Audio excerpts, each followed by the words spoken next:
अस्सलाम वालेकुम नाजरीन, क्या हाल है जी। उम्मीद करता हूँ सारे दोस्त अल्लाह के फजल करम के साथ ठीक होंगे, तंदुरुस्त होंगे, हशाश बशाश होंगे। अल्लाह पाक ऐसे आप सबको हमेशा हंसता मुस्कुराता रखे, ऐसे ही आप खुशियाँ समेटते रहें, बखेरते रहें, लोगों के लिए आसानियाँ पैदा करते रहें। अगर आपने अभी तक हमारे चैनल को सब्सक्राइब नहीं किया तो यार हमारे चैनल को सब्सक्राइब कर दो, आपकी बहुत मेहरबानी होगी। मुझे आपकी सपोर्ट चाहिए। वीडियो बहुत ही मज़े की है, बहुत ही फ़नी है, आपको ज़रूर पसंद आएगी। आज की जो वीडियो है वो है जी आफ्ताब इकबाल साहब का प्रोग्राम है। उसमें आपको आज नासिर चन्योटी साहब जो हैं एक इंतहाई मुनफरिद अंदाज में कॉमेडी करते नज़र आएंगे। वीडियो बहुत ही मज़े की है। बगैर टाइम वेस्ट किए चलते हैं आज की मज़ेदार वीडियो पर। फैसला करवा लेने, सारे मल्लेदार बैठे ने जी। की मतलब है तुहाडा?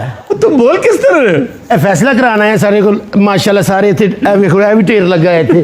आओ जी, आ जा मेरा पुत्र। ये भी सारे मरीज है। बैठो बैठो बाबा जी, बैठो बैठो बैठो। असल तो तुहाडे कोल एक मसला लेके आया मैं। तो बहुत ही इंटरेस्टिंग मसला लगता मैं दसना तुहानू। है यार, क्या कैट वॉकिंग करता है ये। अच्छा यार, बात सुने जी, सदके जाओ। अच्छा, ये सदके सुदके ना जाया करो। ये तो एवं बहाना ही बनया। असल तो मैं तुहानू मिलन आया सी। बाबा जी इनू पुछ लो, शायद मैनू नींद आ जाए। ते भी एदियां मुछां लवा दी ना, तेरी नींदर दा पूरा समान ही। अच्छा, मैनू रात नू नींद नहीं आती। अब मर जाने, मेरी नहीं ओदी गल होण डई है। वो अपनी नींद का सवाल।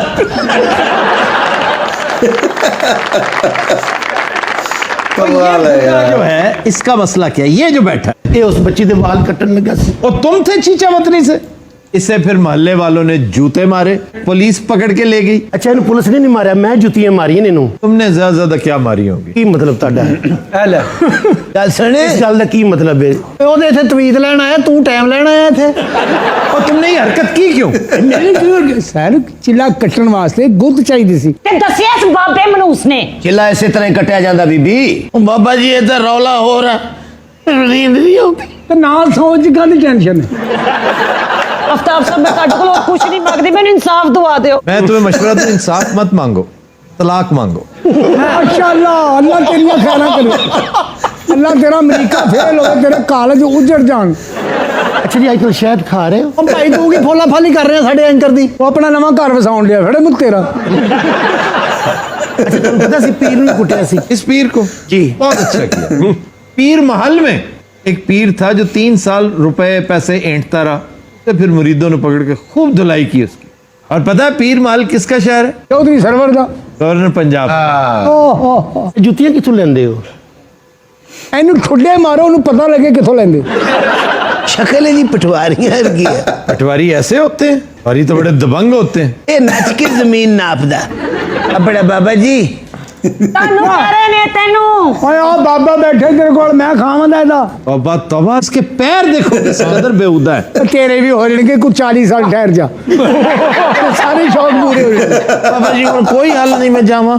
हल तेरा हैगा, दसो जी। हाँ वैसे है, तुम्हारा इलाज बड़ा ठीक ठाक हो सकता है। कोई बकाया बददुआवां रह नहीं गई? नहीं नहीं, जितनी जिंदगी रह गई है उसको बचाओ और अगली का बंदोबस्त करो। वो किस तरह बचाइए जी? जो कुछ कमाया है ना, सिर्फ अपनी इंतहाई अशद जरूरत का रख लो, बाकी सारा लौटा दो। वो सर हुण भी जिन्ना मेरे कोल है मेरी जरूरत दा ही है बस। कितने बंगले हैं तुम्हारे? ये तो 8,000 टोटल। 8 बंगलों में बैक वक्त रहते हो किसी गेंडे के बच्चे। तुम्हें तो 4 मरने का क्वार्टर चाहिए। क्वार्टर में रहो, वरना याद रखो जमीन सिर्फ 2 गज चाहिए तुम्हें, 6 फुट। चुड़ाई चापे खुली कर लेगा।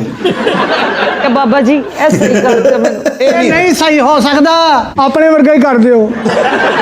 ते तू ते साडा इलाज कराण आया सैं। वो अपना कराउंड है। चलो उठो, तुसी नहीं ठीक होना।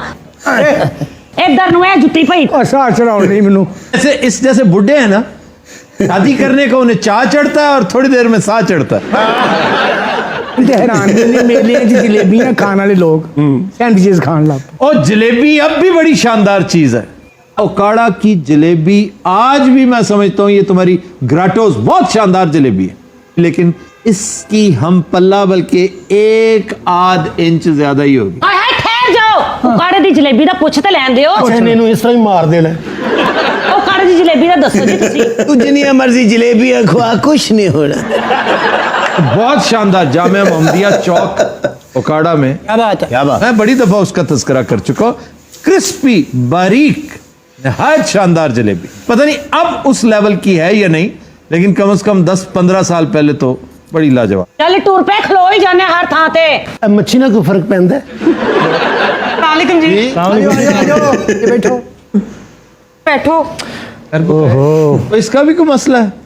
अब्बा जी कितनी देर हो गई मुझे आपके पास आते हुए, अभी तक फाका ही नहीं हो रहा, बल्कि मामला पहले से भी ज्यादा संगीन हो गया है। ਜਿਹੜਾ ਹੀ ਤੁਸੀਂ ਦਿੱਤਾ ਸੀ ਤੁਹਾਨੂੰ कोई असर नहीं हो रहा है, अजीबोगरीब हरकतें करना शुरू हो गए शबीर साहब। शबीर साहब कितने है?